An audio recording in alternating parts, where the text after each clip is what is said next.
top 10 most violent small towns in America. I'm excited to get into this one. If you guys are from any of these towns or you're nearby and stuff, let me know down below in the comment section what it's like, if it's true, if they are the most violent towns in America. Let's jump into this and check this out, man. What is going on, everyone? It is time to take a look at the most violent small towns in America. We all know big cities are filled to the rim with crime, but statistically, you have a better chance of being involved in an assault or worse in a small town. There are some amazing, quiet small towns in this country. Then you have some that need to be started over. You know, like mowed down, burnt, whatever, start them over. This list is based on the FBI's 2018 crime data report, looking at towns with a population of less than 20,000, but more than 1,000. If you get into the 100s like population, a good bar fight could make it statistically look like the worst place in the country. The FBI defines a violent crime as basically whacking someone, non-negligent manslaughter, robbery, and aggravated assault. There's another word that goes in here, but I don't want to be demonetized, so we'll just call it the unauthorized use of another person's body. I'm not making light of anything. You just don't want to trigger the algorithm. It takes them a couple days to manually review it, and it sucks. Anyway, this list is focused on towns that really aren't in the middle of a metro area, sort of out by themselves. As an example, if you took the city of industry, it's just mixed in the middle of the LA metro area, and it's horrible. And would it be the case of, like, you know how like cities can be more dangerous, but in small towns the crime would be crazier? Would that be true or not? It don't matter. It's probably worse than most of the ones on this list, but it's also got horrible neighborhoods, so it's like one big mess. These ones are their own individual messes. So if you look at towns with that criteria, you got to start with number 10. Number 10, Henderson, North Carolina. This small town has been around for a bit. Henderson is a community that's very deep in history. It was actually settled in 1785 to be exact. Now, it's not too far from the state capital, and the place sucks. Henderson has a serious problem with violent crime, and that's why it's on this list. At nearly 15 violent crimes per 1,000 residents, it makes Henderson one of the worst places in North Carolina to live. The town had 192 violent crimes in 2018. That should be enough to live. The town had 192 violent crimes in 2018. That should be enough to tell you to stay away from Henderson. But if you still want to call a local real estate agent, you should know that they had a staggering 93 property crimes per 1,000 residents in 2018. This community has some serious issues across the board, including an elderly woman that throws rocks at cars from her porch. A local told me about this. It was great. They said that she used to do it from the woods, but as she got older, she, doesn't hike into the woods by the highway anymore. Now she just hucks rocks from her porch and screams profanity. Bro, what? Wait, so she's been doing it like all her life? When she was younger, she was doing it in the woods, and now she's doing it from... Bro, this woman's crazy, man. Henderson has about 15,000 residents, and about 28% of them live in poverty. That is always a factor in a crime rate of any place. That's actually crazy. 15,000 people, and they had around like 200 Bro, that's mad.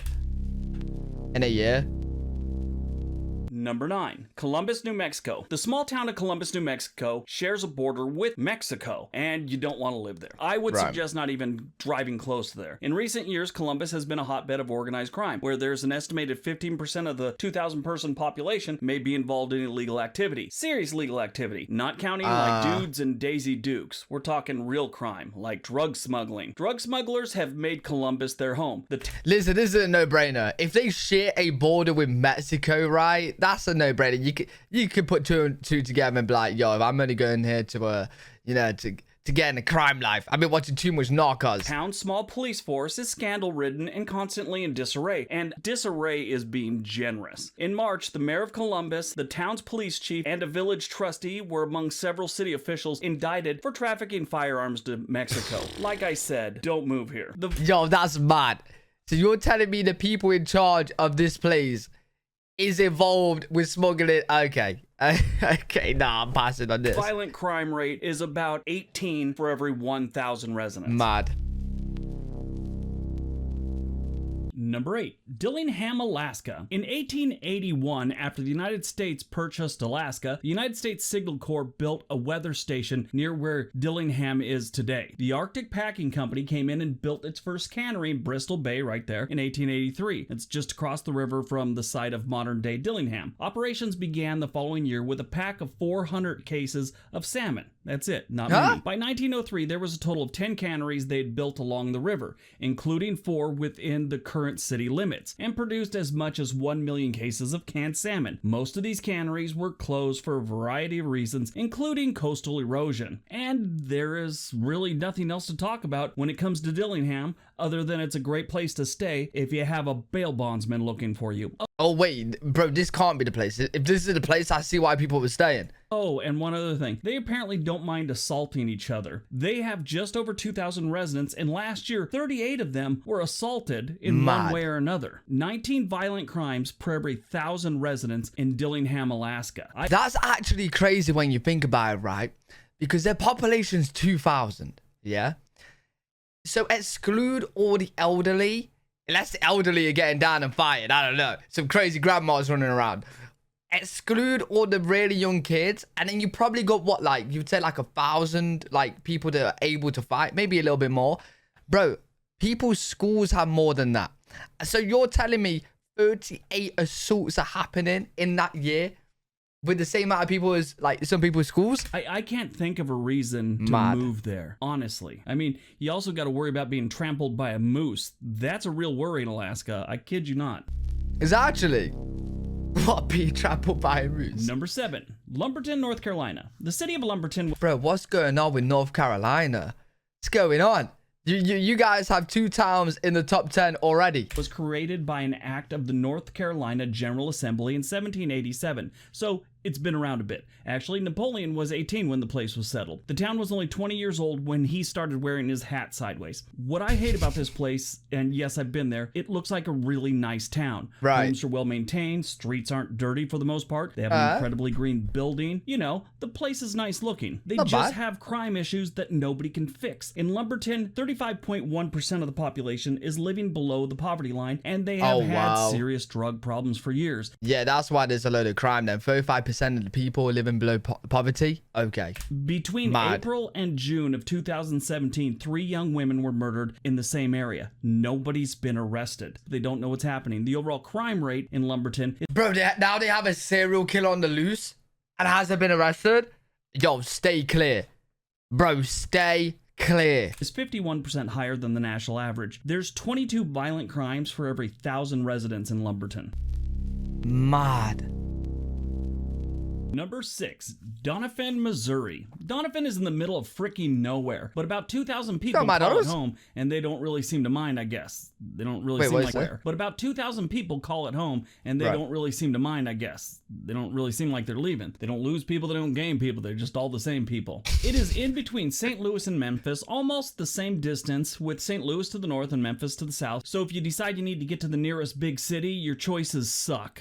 Doniphan doesn't seem much better. Its suckage is just at a smaller scale. Google the place. They got flooding, buildings being set on fire, and 6 idiots that are like in their 50s assaulted some dude that assaulted one of their friends or something like that. That's something high school kids do. But they're in their 50s and decide to do this. The bad part of it, they didn't know what they were doing, and the guy didn't make it through the assault. That's just one of the many weird stories about this place. They have 26 violent crimes for every 1,000 residents. Remember what I said about starting a town over?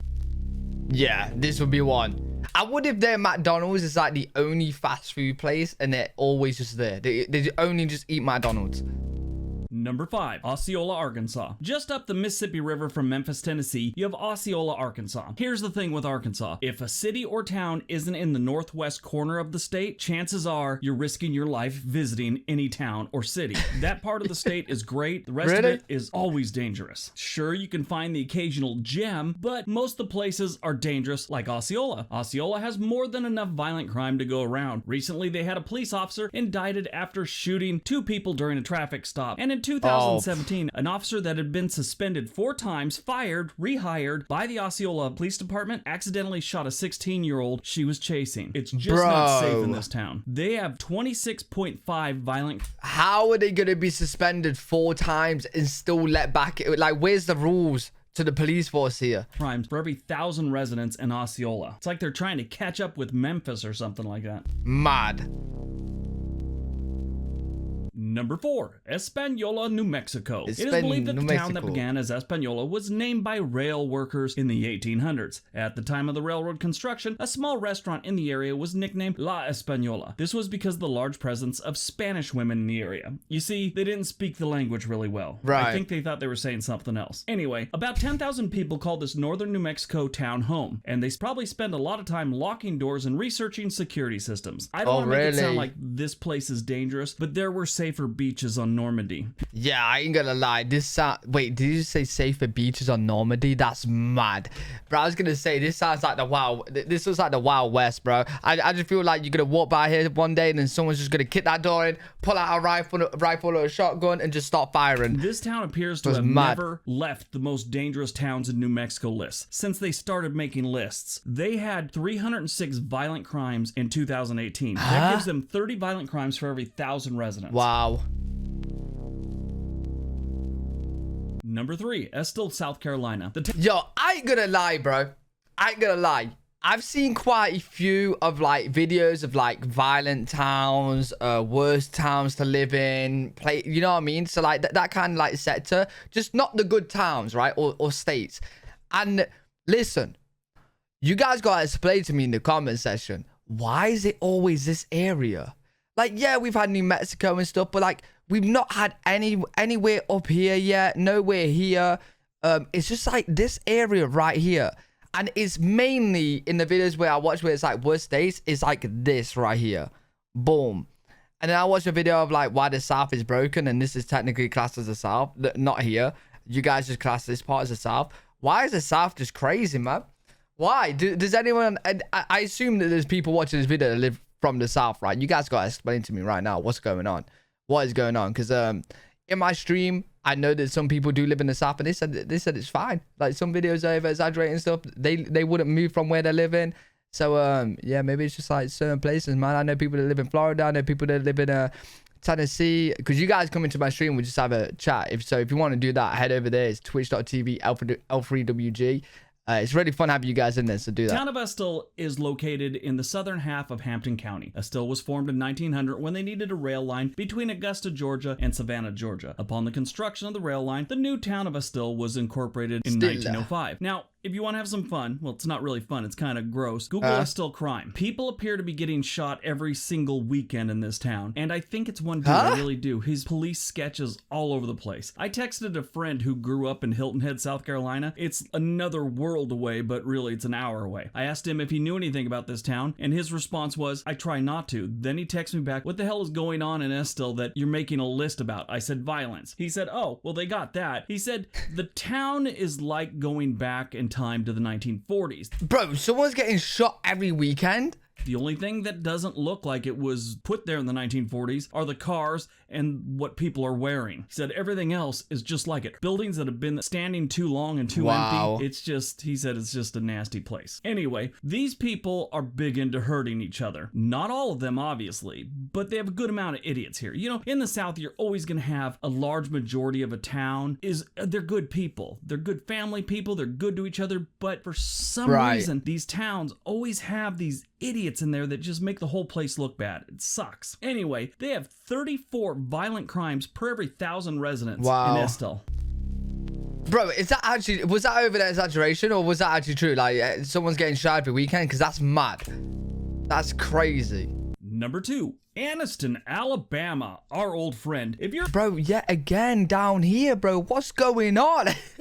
What's going on? I swear we have places like Detroit up here and stuff. Isn't Detroit like really rough and stuff? Like really bad for crime? Looking for an all-star suckage, look no further than Anniston, Alabama. They appear on all these negative lists about small towns, not just mine, everyone's. Alabama. I am working on a list currently that's about towns that are losing people that may actually disappear within the next couple, 3-4 decades. Anniston is on it. I promise, no matter what the subject is, if you research worst town lists or something like that, Anniston will be on it somewhere in the top 10. Wow, it's that bad. Why don't we approach this a little bit different? I mean, they know they're bad. They know things go bad. bad. All the lists know they suck. Why don't we approach it today from a more supportive manner? So here we go. They know what they're doing, and they are motivated. It's like they're on a mission or something. You go get them, Aniston. You see, they're just in such bad shape. There's no point of just talking about the bad. Let's just all accept Aniston sucks. Their violent crime rate is outstanding. Yo, that's how you know a place is so bad, right? When he's just saying, hey, let's not even talk about how bad it is. They know what they're doing. They're on a mission. They know how bad they are. Boom, boom, boom. They suck, man. I mean, come on. 37 violent crimes for every 1,000 residents. I mean, that's some work right there. Maybe next year they'll get 40. I hope so. Actually, I don't hope so, but still. Wait, what's worse than this place then? What is the worst town in America? I guarantee you, I would actually like a town that isn't in the South, bro, but I got a feeling it's going to be in the South. Is it the South? And number 1, Kotzebue, Alaska. No, it's not. No, it's... Congrats.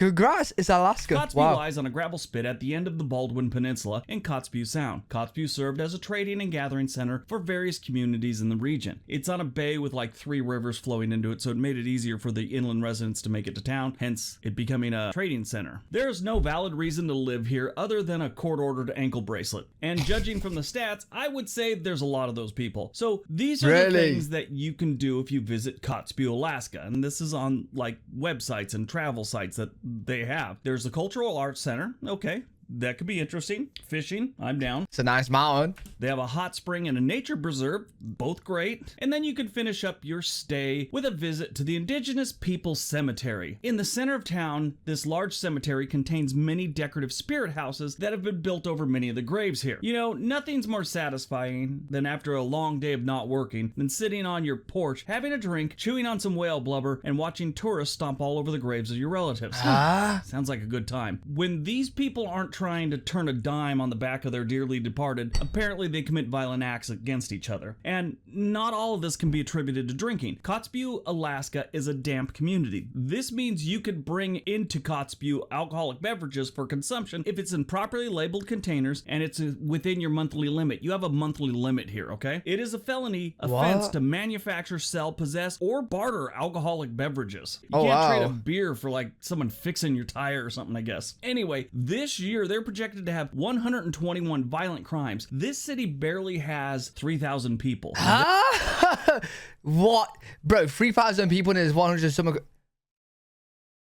Bro, what are they doing? They're just dueling in the middle of the street? That's about 40 for every 1,000 people in the city. I can't think of a reason to visit this city above the Arctic Circle. They have some wind farms. Okay.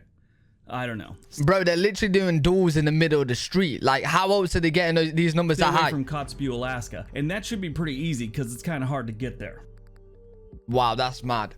That's actually crazy. So that was a really entertaining video, though. Enjoyed that. It'll be really interesting if any of you guys are from those towns. Let me know down below in the comment section. I'll definitely be checking them out. But if you're like from around the area and stuff or close by, let me know if you're spot on with this or if you can think of worse towns or whatnot. Yeah, really good video. Enjoyed that. Hopefully you guys enjoyed it as well. If you guys enjoyed, make sure to leave a thumbs up, subscribe for more content. I'm live every single day on twitch.tv/LPWG if you guys want to check me out over there. I'll see you all in the next one. Peace.